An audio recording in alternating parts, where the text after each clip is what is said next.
time, he did worry about the content of his knob jokes, but I reckon he'd be alright. It's Mr. Matt Salmon, everybody.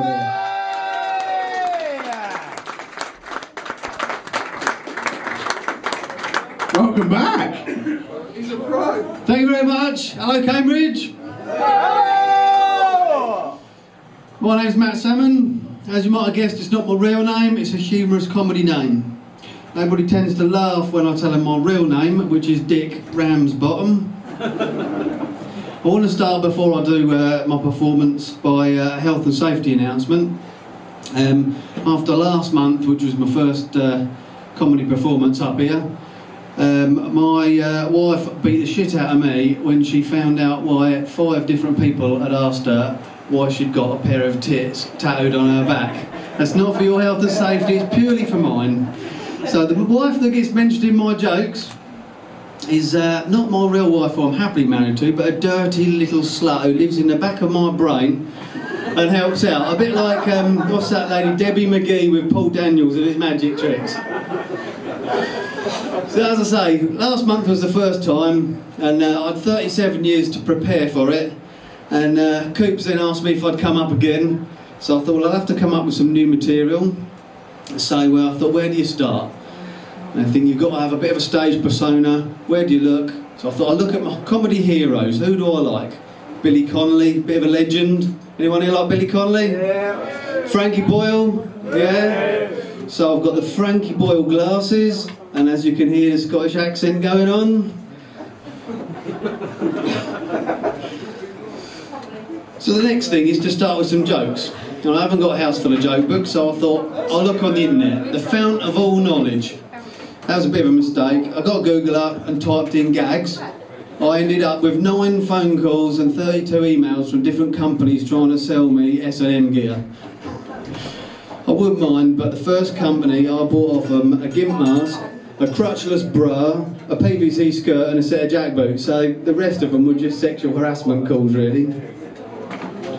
I did eventually come up with some jokes, which I was going to tell you, but I'm struggling a bit because with all the ladies in the audience, I'm not going to really be able to tell the sexist jokes. With these 3 fellas sitting down here, I'm not going to be able to tell the gay jokes either. And with Marvin at the back there, who's a fucking sight bigger than me, I think I'm going to struggle with the racist jokes as well, because I'm a bit frightened. I was going to tell one, if Marvin didn't come, about him struggling to read off of his hand. But he seems to have done that for us. The first time I saw Marvin actually was about 6 months ago. He's learnt since, because that time he had it written on this side of his hand and he said, fuck all for 10 minutes.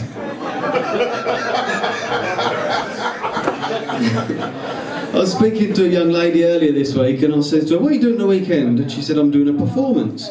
And I knew she was a dancer, and I said to her, what sort of performance are you doing? And she said, well, it's dance and stand-up comedy.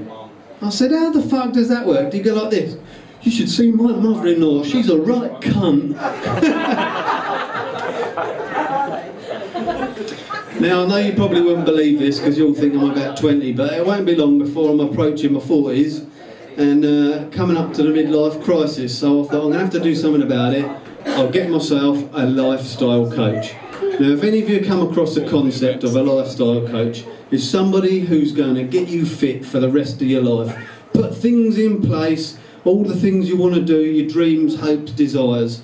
He says, write them down. What do you want to do in the next 3 months, next year, 5 years, the rest of your life? Write them all down, and we're going to work out a way of doing them. So, of course, top of the list, like most of the blokes here, threesome. So I thought I'd better ask the wife, see what she thinks, and she said, yeah, that's all right by her, so I thought, we're in. I must say, though, it's not all it's cracked up to be, because neither of the other 2 fellas I had the threesome with were takers. I tell you, I couldn't walk for a week. I was like someone who'd been to a party at Michael Barrymore's house and lived to tell the fucking tale. The other thing he said is get down the gym and get fit.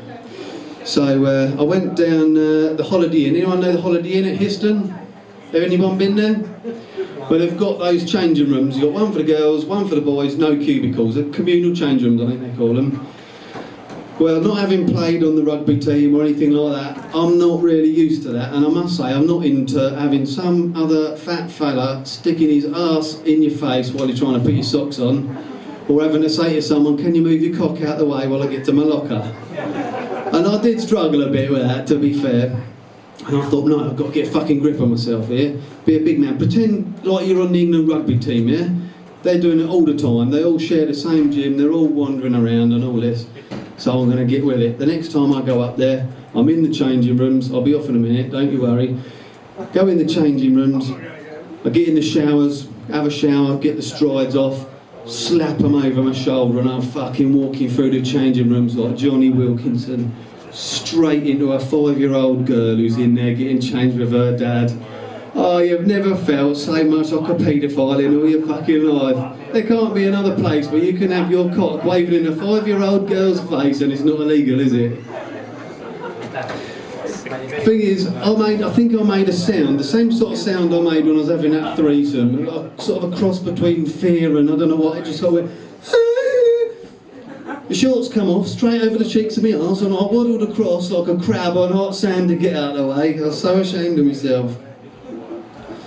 The last thing I want to finish with is going back to a little joke about the wife. Last time we were here, we did the comedy thing, and me and a couple of the fellas went for a few drinks and had a bit of a time afterwards. And I was a bit late home, I was in trouble the next morning, so I've got to go in a minute. I woke up the next morning, she said, what time did you get home last night? I said, I don't know. And she says, and how do you explain this? She said, you've got lipstick on the collar of your shirt. I said, yeah, I use my shirt to wipe my knob clean. Thank you very much, ladies and gentlemen. It's been lovely seeing you again. See you next time. Cheers, mate.